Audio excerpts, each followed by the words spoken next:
Imagine an ordinary evening in a familiar home. The television is still on. The children are talking. Footsteps go back and forth. The smell of food drifts from the kitchen. Everything seems just like any other day.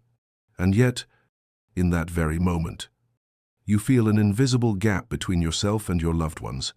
You're still there, still sitting, but it's as if you've been separated from the story, like a spectator watching your own family's life. This feeling is not uncommon, and it becomes especially clear when a man passes the age of 45. Living in a society like America's, where strength and silence often become deeply ingrained habits. So why is it that, even with a wife, children, and a home, many men still find themselves feeling so lonely? What are the real factors behind this emptiness, one that even they can't always name? In this video, we'll explore this deeply, not only to recognize the causes, but to find ways to move through them to truly reconnect with family and with oneself.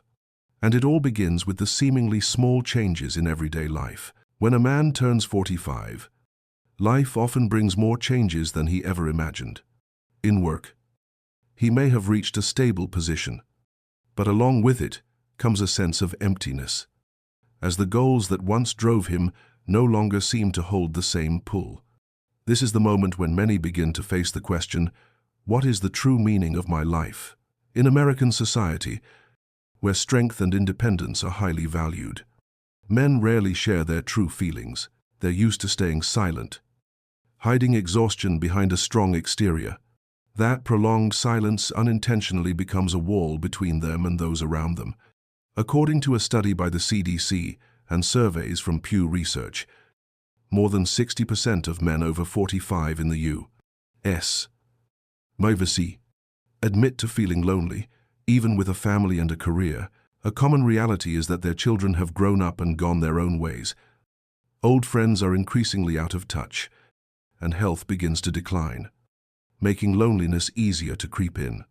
In that picture, the middle-aged man is still present in the family, still has a seat at the dinner table, but no longer feels truly connected. And the big question is, why does loneliness appear right inside the family, the very place that's supposed to be the warmest? One of the deeper reasons why American men over 45 feel lonely is the growing distance within the family. When they were younger, couples often shared many activities, and with young children, daily life was closely connected. But as they enter middle age, the rhythm of life changes. Wives are often busy with work, and the children grow up and gradually build lives of their own. The man is still there, still present at meals or holiday gatherings, but communication is no longer what it used to be. Everyday conversations become brief, interests no longer align, and an invisible gap begins to form between those who were once closest. In addition, societal pressure and American masculine culture also contribute to this loneliness.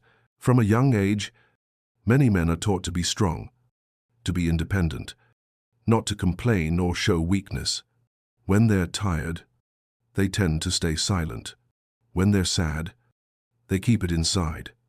Over time, that silence becomes a habit, then a wall that causes them to isolate themselves. They may be sitting in a crowded room yet feel completely alone, because no one truly knows what's going on inside them.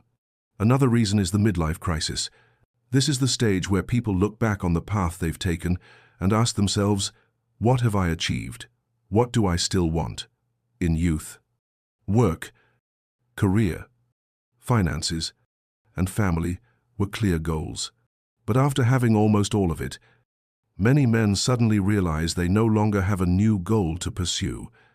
The question, what now, keeps repeating, creating a sense of aimlessness. This emptiness isn't just sadness, it's the feeling of gradually losing one's sense of meaning. The loss of social connection also can't be overlooked. At this age, the circle of friends narrows. Childhood friends have either moved away or are busy with their own families. Gatherings become rare, conversations less frequent, until one day, a man realizes he no longer has anyone he can truly share with. Most of his time revolves around work and family. Yet even within his own home, he still feels alone. The lack of meaningful social relationships makes it even easier to fall into a state of isolation. All these reasons blend together, quietly accumulating over the years and leading to a hard-to-deny reality. Loneliness in middle age is not a fleeting feeling. It stems from changes in the family, from rigid social norms, from a crisis of life's meaning, and from lost connections. This feeling isn't simply sadness. It creates consequences that are far more serious. From 7 o'clock to 9 o'clock, we enter the darker part of the journey, where loneliness is no longer a fleeting feeling, but a reality that quietly eats away at a person. Loneliness is not just a psychological state.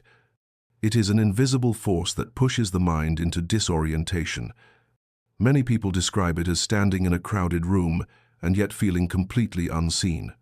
From there, anxiety begins to grow like a gray cloud covering the soul. Restless sleep, dark thoughts, and days with no motivation to get out of bed, all are consequences of a silent, prolonged process of isolation.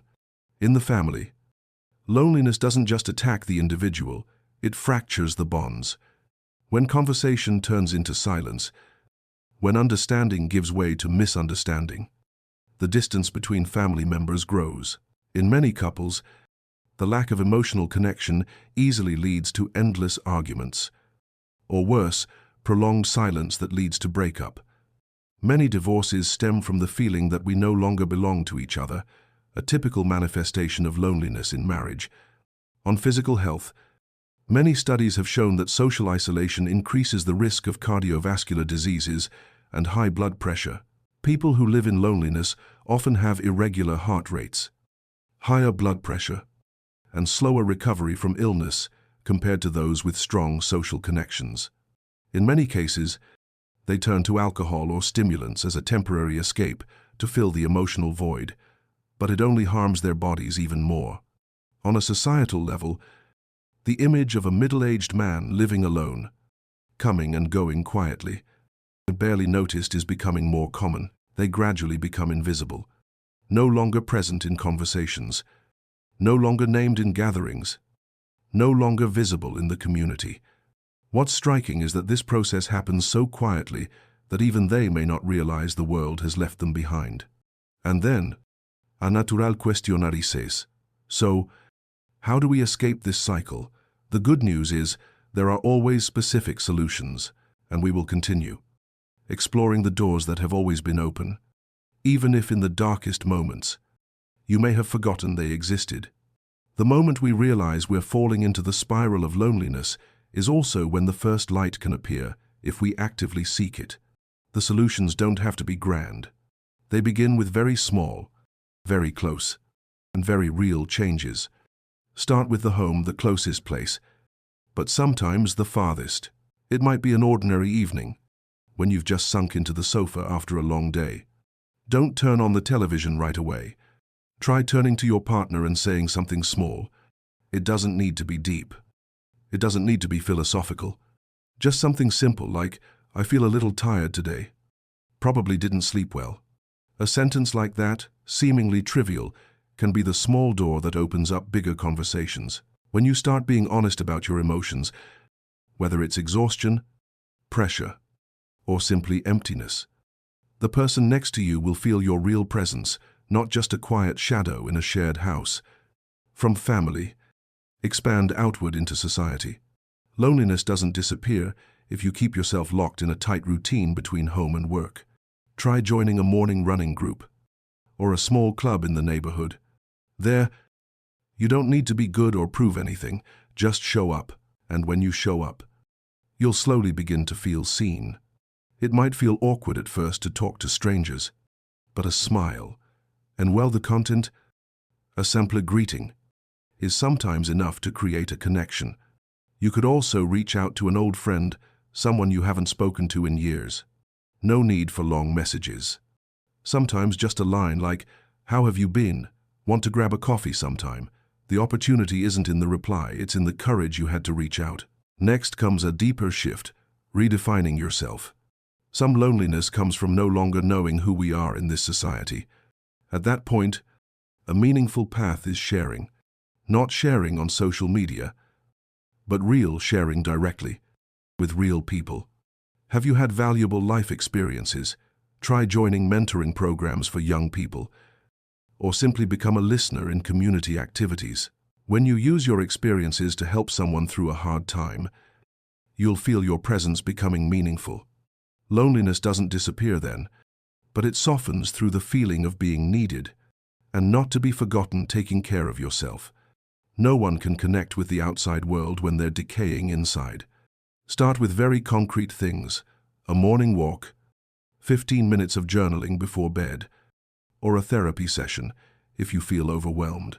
Self-care isn't just about doing what feels good, it's also about discipline. Maintaining a stable routine, sleeping on time, eating well, keeping your mind from drowning in negative information.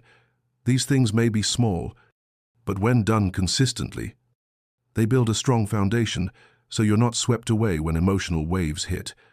And finally, the most important thing, what you might need to hear right now isn't advice, but a reminder: you are not alone. Wherever you are, and whatever you're feeling, there are always doors waiting for you to open. It might be the gentle look of a loved one, the nod of an old friend, or the quiet but steady strength within you, the one still choosing to keep walking. Even when no one sees, we will continue, without rushing. Every small step is part of the journey back to yourself and to the world. Loneliness is not weakness. It is not something to be ashamed of. And it's not something you need to hide. On the contrary, it is a very real sign showing that you need connection, and that you need someone to see you, to listen to you, and to walk with you. In a world that's becoming increasingly noisy and rushed, the feeling of emptiness becomes even easier to appear quietly, but persistently. Admitting it doesn't make you lesser. It makes you more honest with yourself. And sometimes, every change begins with just a small action. No need to wait until tomorrow. No need to wait for a better time. Pick up the phone and call an old friend. No need for a big story. Just an honest question: have you been doing okay lately? Or, if you're at home, try walking over to your wife or your child and say what you're feeling. Even something as simple as "today I've been feeling a little heavy inside" is enough to open up a real space, where you no longer have to hold everything in alone. Connection doesn't lie in big things. It lies in very small but consistent actions, and it is those small actions, accumulated over time, that truly have the power to help you step out of the darkness. If you've ever felt lost in the whirl of work, responsibility, and the long silence in your mind, then maybe you're standing at the threshold of a more turbulent stage, the midlife crisis. But early recognition is the best way to get through it. In the next video, we'll look at the quiet but clear signs to understand, to prepare, and to no longer have to go through it alone. See you then.